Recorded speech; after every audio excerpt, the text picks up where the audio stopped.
This is WVBN from Europe. Allied transport convoys brought more troops and supplies to the Norwegian front but were intercepted by German submarines. A British aerial mining raid between Denmark and Sweden saw the deployment of a new British mine codenamed Seeds.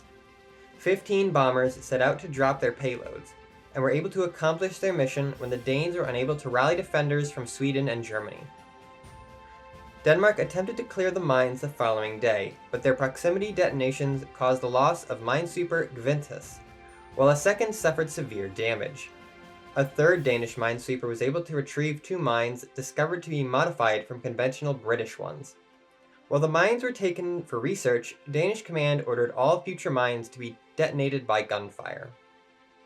On the 14th, 4 German fleets sailed toward several Swedish ports, with a dummy escort in case of Allied interdiction.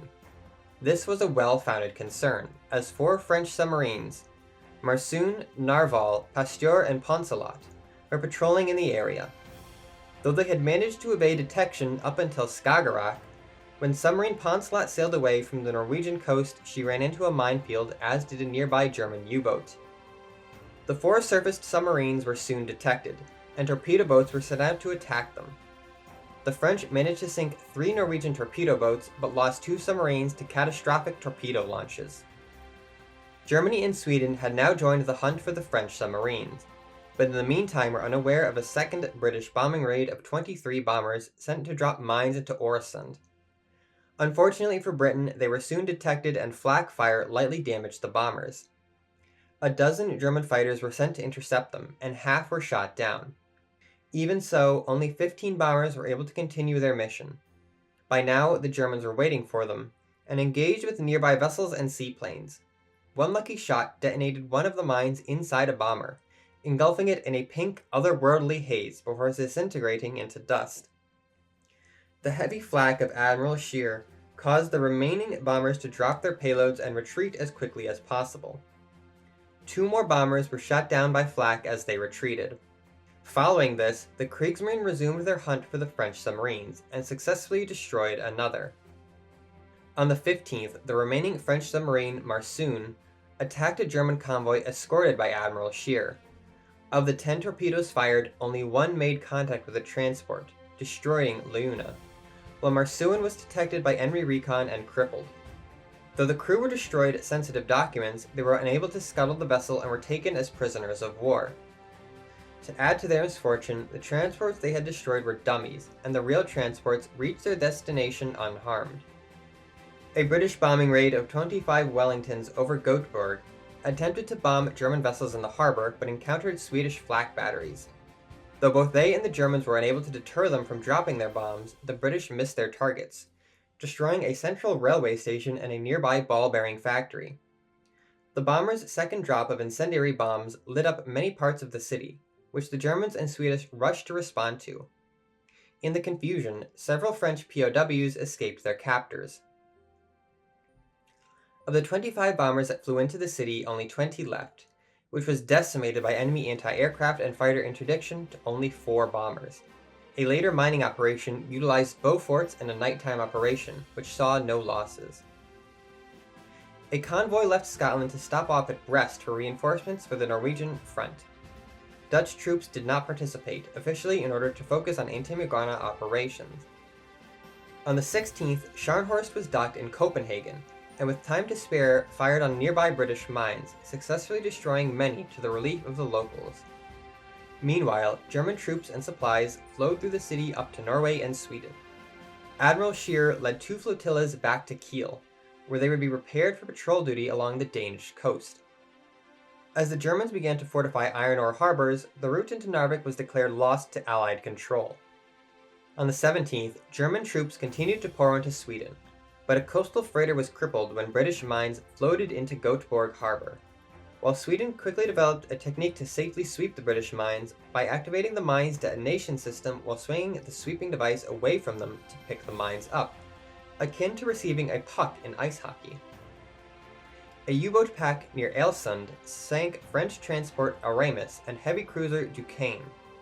France's only aircraft carrier Béarn was critically damaged and made an emergency escape to Bayonne, heavily damaged. A second strike sank British destroyer Volunteer when U-52 struck her with a torpedo, though their celebration led to the Allied ships discovering them and beginning countermeasures. While disengaging, they sent another volley of torpedoes, injuring battleship Paris but not sinking her. Submarine countermeasures damaged U-55, while U-32 made a successful attack on HMS Janice and Witherington, and destroying Le Fortune. The Allies responded by destroying U-32 utterly with depth charges. U-53 was also incapacitated, while U-28 and U-55 escaped. U-53 surrendered, but the Allies were unable to recover any materials or prisoners and opted to simply drop rafts for the survivors. These rafts were soon recovered by U-46, who had been late to the attack.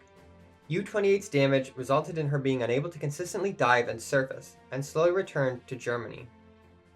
German aerial mining off Britain resulted in the loss of Dutch coaster Velocitas, with the destroyers rescued by nearby British vessels. Near Skagerrak, a fleet of 6 French submarines led by Belle Surcouf, a flotilla of German submarine hunters detected the force as they attempted to sail into the Kattegat. Argo and Percy were destroyed by depth charges, while Aquile was forced to surface and surrendered to the Germans, destroying all but the submarine itself, which was recovered by Germany along with the prisoners. Surcouf and Archimede escaped unharmed, while Ajax sustained light damage. All 3 were able to regroup and set up an ambush outside Göteborg. 2 Swedish freighters were destroyed attempting to leave the harbor, and Ajax awoke in her excitement. Reports describe her only as, quote, a tall, black-haired woman. As rescuers sailed out toward the freighters, the French left in order to prevent destruction of civilian vessels. In Norway, French reinforcements arrived at Trondheim, and the army advanced to occupy Orkanger after encountering heavy Norwegian resistance. The French attempted to occupy Trondelag, but the Hegra fortress forced a siege. A smaller force was dispatched north and occupied Sanaan. A Luftwaffe bombing raid struck Trondheim as Ju-88 bombers were intercepted by Ark Royal's Skua fighters and French anti-aircraft positions. Though the Skuas were unable to destroy any bombers, anti-aircraft fire downed 5 planes. This was not enough to prevent devastating losses on the Allies, as the French anti-aircraft positions were silenced, and 6 ships were sunk with an additional 5 damaged. Finally, on the 18th, French aviators sent a wide sweep of aircraft to locate the German sailors from the previous day's attack on the U-boats, and eventually discovered U-46 towing the rafts to safety. Despite pleas from the Germans that U-46 would not attack them, the French dropped depth charges all around her, critically damaging the Belle. Despite these attacks, she was able to grab the life rafts still tied to her hull as she hastily teleported to the Kiel U-boat pen, suffering further damage upon crashing into the pen while on fire, and when her bow fell off, a number of sailors and officers were killed. Most strangely, the life rafts did not appear, and the sailors instead wound up on the top deck of HMS Victory alive and well. The French's final attack on U-28 already damaged and destroyed her completely. U-55 and U-52 managed to escape the French to German ports.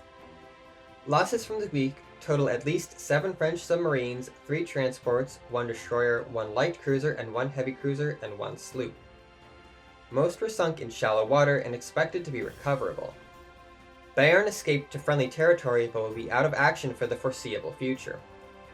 Britain suffered the loss of 3 destroyers, Germany lost 4 submarines and 1 transport, the Dutch suffered the loss of 1 coaster, Norway lost 3 torpedo boats, and Sweden lost a minesweeper and 2 freighters.